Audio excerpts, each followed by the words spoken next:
All right, today we're going to talk about the story of Derek Perrin and the Arizona Trail Race. Now, this is a grueling 300-mile mountain bike journey. It goes through some of the absolute toughest terrain you can imagine. But as you're about to see, the real finish line, the real challenges, they have almost nothing to do with the trail itself. So you got to ask yourself this question. Really, what does it take? Because Derek's story, this isn't just about being physically tough. It's about staring into the abyss of life's worst moments and somehow finding the strength to keep going. One pedal stroke, and sometimes just one painful step at a time. To really understand this race, you have to get that for Derek, this journey started years, and I mean years, before he ever even got to the starting line.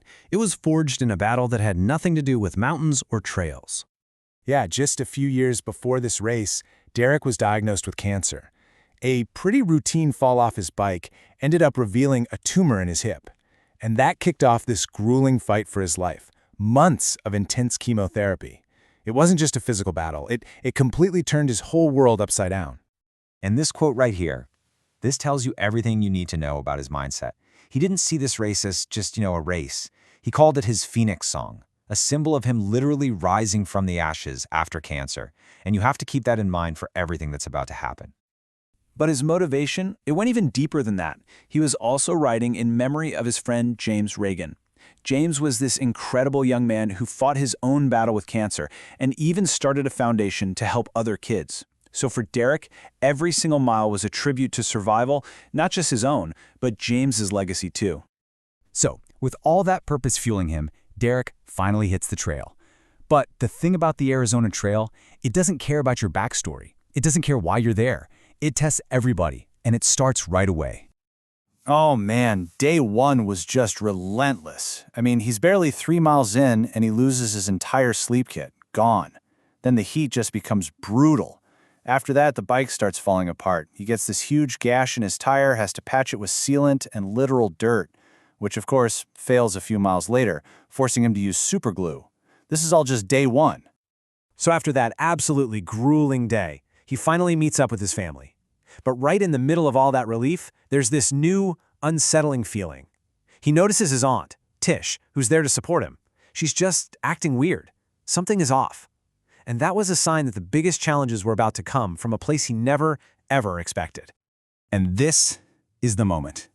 This is where the whole story just pivots. The race, the bike, the trail, all of it just becomes meaningless compared to this sudden, terrifying family crisis. Imagine this. It's around 2 a.m. Derek is jolted awake by his aunt trying to climb into his tiny single bed with him. She's totally disoriented, she's mumbling, not making any sense at all, and in that moment of pure confusion, all he can think is, what the hell is going on? And the situation just spirals. Fast. His aunt is incoherent, she's shivering uncontrollably, and the family is just terrified. They call 911 and they genuinely believe they are watching her die, right there in front of them. It's an absolute nightmare, and they're miles from home in the dead of night. This right here, this is the crucial point. When someone asks him about the race, his response is instant. No hesitation. To hell with the race. The race is over. Family comes first. That trail can wait. He is ready to just walk away from this massive personal goal without a single second thought. Okay, so after a terrifying trip to the hospital, his aunt is stabilized. Turns out it was a severe E. coli infection. She's not totally out of the woods, but she's not in immediate danger anymore. So, Derek makes the unbelievable decision to get back on the trail. He's hours behind, totally drained, but he's not defeated. But that trail, it is still so unforgiving. His tire problem becomes this constant, desperate ritual. Every few miles, that gash just rips open again. So he has to stop, pull out the superglue, patch it up, and just pray it holds. It becomes this grinding, relentless cycle of failure, repair, failure, repair.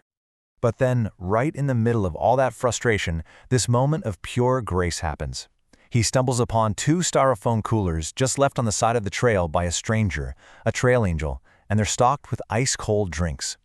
After everything he'd been through, this simple act of kindness from a total stranger, it just completely overwhelms him.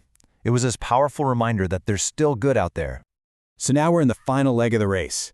Derek has survived cancer, a family medical emergency, and constant maddening mechanical failures. But the trail? Oh, the trail has one last brutal test waiting for him. On that final day, he takes stock of his food. He's got maybe 1,000 calories left. 1,000. To put that in perspective, your body needs over 3,000 calories just to rest for a day. He is trying to push to the finish line on an almost completely empty tank. And with just 10 miles to go, his bike completely gives up on him. The tire gashes again, so he has to use a spare tube. Well, that tube blows out. He puts in his last spare tube. And a few miles later, that one explodes with a bang. He is completely out of options, so he gets off the bike and he just starts walking. And then his water runs out. But this is where his perspective just completely flips.